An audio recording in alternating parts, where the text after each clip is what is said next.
বাংলাদেশ আওয়ামী লীগ ব্যর্থ হলে বাংলাদেশ ব্যর্থ হবে। তাই বাংলাদেশকে রক্ষা করতে হলে আওয়ামী লীগকে ব্যর্থ হওয়া চলবে না। কারণ আমরা দেখেছি যে আপনি যদি শুধু এখন না, বর্তমান প্রেক্ষাপটে না, আপনি যদি অতীতের ইতিহাসও দেখেন, যখন আওয়ামী লীগ বিপদগ্রস্ত হয়েছে, যখন আওয়ামী লীগ বাধাগ্রস্ত হয়েছে, তখন বাংলাদেশ বিপদে পড়েছে। আবার যখন আওয়ামী লীগ জেগে উঠেছে, তখন বাংলাদেশ জেগে উঠেছে। বাংলাদেশ আওয়ামী লীগ এবং বাংলাদেশ দুটি পরস্পর সমার্থক শব্দ, একে অপরের পরিপূরক। কারণ এই বাংলাদেশটির জন্ম হয়েছিল বাংলাদেশ আওয়ামী লীগের নেতৃত্বে। তাই বাংলাদেশ আওয়ামী লীগ ছাড়া এই দেশকে কেউ বেশি ভালোবাসে না এবং এই দেশকে কেউ বেশি দিতে পারে না এবং এই দেশের উন্নয়নে এর চেয়ে বড় ভূমিকা কেউ রাখতে পারে না। তাই বাংলাদেশ আওয়ামী লীগ যদি ব্যর্থ হয় তাহলে দেশ ব্যর্থ হবে। তাই দেশের প্রয়োজনে বাংলাদেশ আওয়ামী লীগকে সফল হতে হবে। আপনারা দেখেছেন যে ৭১-এর মুক্তিযুদ্ধে বাংলাদেশ আওয়ামী লীগ কিন্তু এই দেশটিকে স্বাধীন করেছে। আবার ৭৫-এ যখন বঙ্গবন্ধুকে ষড়যন্ত্রের মাধ্যমে হত্যা করা হয়, তখন বাংলাদেশ কিন্তু একটি খাদের কিনারায় গিয়েছিল। সেই খাদের কিনারা থেকে দীর্ঘ পথ পরিক্রমায় আবার বঙ্গবন্ধু কন্যা শেখ হাসিনা যখন দলটির হাল ধরে, তখন বাংলাদেশ আবার আস্তে আস্তে ঘুরে দাঁড়াতে শুরু করে। তারই ধারাবাহিকতায় ১৯৯৬ সালে আওয়ামী লীগ যখন ক্ষমতায় আসে, তখন বাংলাদেশ আবার উন্নয়নের এবং সঠিক ট্র্যাকে চলে আসে। এইভাবে ধারাবাহিকতায় বাংলাদেশ আওয়ামী লীগ যখনই বাংলাদেশের হাল ধরেছে, বাংলাদেশের মানুষের ভাগ্য উন্নয়ন হয়েছে। বাংলাদেশ আওয়ামী লীগ যখন হাল ধরেছে, বাংলাদেশ আওয়ামী লীগ যখন সফল হয়েছে, তখন বাংলাদেশ সফল হয়েছে। তাই এইবারও আওয়ামী লীগের বিরুদ্ধে যে ষড়যন্ত্র হয়েছে, আওয়ামী লীগের বিরুদ্ধে যেই স্ট্রিম রোলার ষড়যন্ত্র করে চালানো হয়েছে, তার থেকে উঠে বাংলাদেশ আওয়ামী লীগকে ঘুরে দাঁড়াতে হবে, ব্যর্থ হলে চলবে না।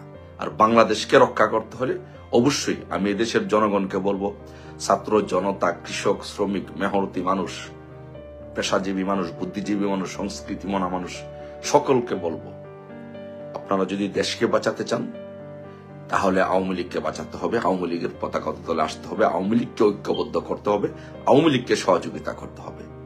আর যদি সেটি করতে ব্যর্থ হন তাহলে দেশ ব্যর্থ হবে। আর সেটি করতে পারলে আওয়ামী লীগ, বাংলাদেশ বাঁচবে। আজকে আপনি দেখেন, আজকে পত্রিকায় এবং বিভিন্ন জায়গায়, সামাজিক যোগাযোগ মাধ্যম সহ পত্রিকার সব জায়গায় নিউজ আসছে। কি নিউজ আসছে আপনি দেখেন।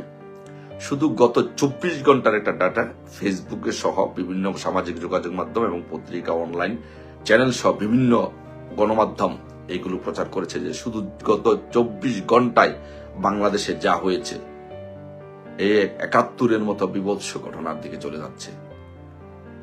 বাসে ৪ ঘন্টা যাবৎ একটি বাসে ডাকাতি হয়েছে, বাসের ভিতরে নারীদেরকে ধর্ষণ করা হয়েছে। আজকে শিশুরা ধর্ষিত হচ্ছে, বিভিন্ন জায়গায় নারীরা ধর্ষিত হচ্ছে, নারীরা লাঞ্ছিত হচ্ছে। সংস্কৃতি কর্মীরা বিভিন্ন জায়গায় যারা যাচ্ছে শোরুম উদ্বোধন করতে, তাদেরকে বাধা দেওয়া হচ্ছে, তাদেরকে দেওয়া হচ্ছে না।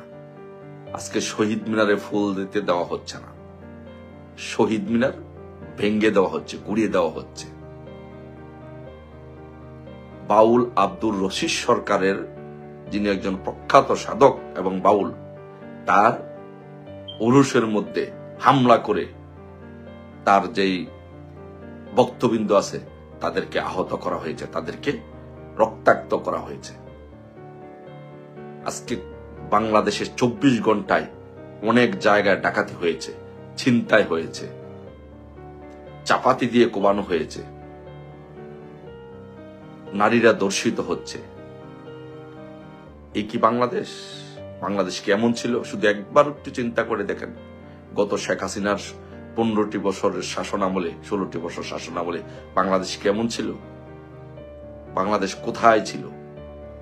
বাংলাদেশ মনে হচ্ছে আস্তে আস্তে মধ্যপ্রাচ্যের মতো, ইউরোপের মতো, সিঙ্গাপুরের মতো একটি দেশ হয়ে যাচ্ছিল।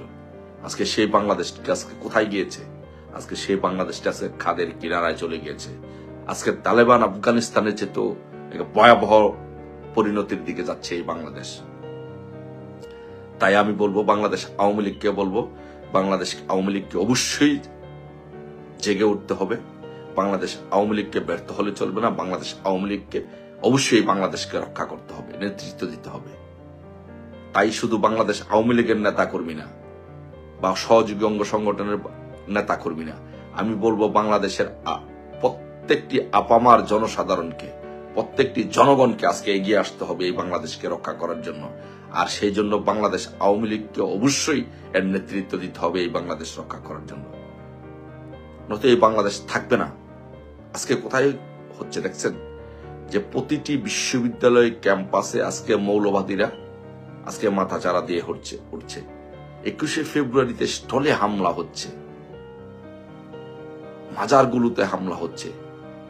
সারা বাংলাদেশে কোনো সংস্কৃতি চর্চা হচ্ছে না। সিনেমাগুলো বাংলাদেশের সকল সিনেমা হলগুলো নাকি বন্ধ করে দেওয়া হবে, ধ্বংস করে দেওয়া হবে।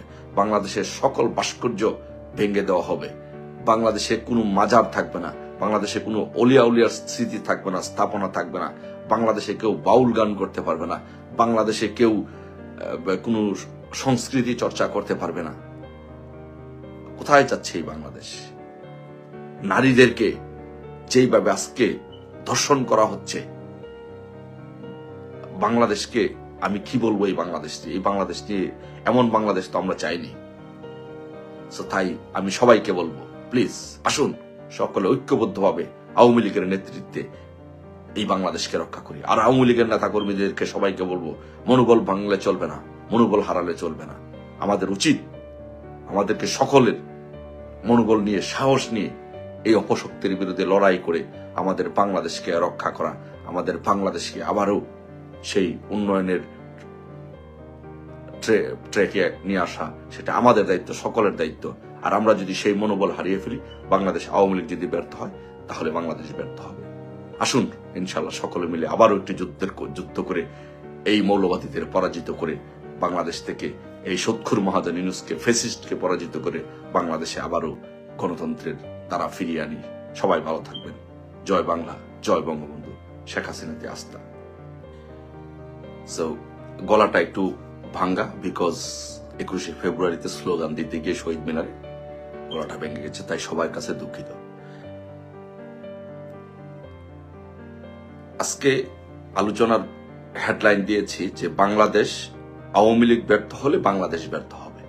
তাই বাংলাদেশকে রক্ষা করতে হলে আওয়ামী লীগকে ব্যর্থ হওয়া চলবে না।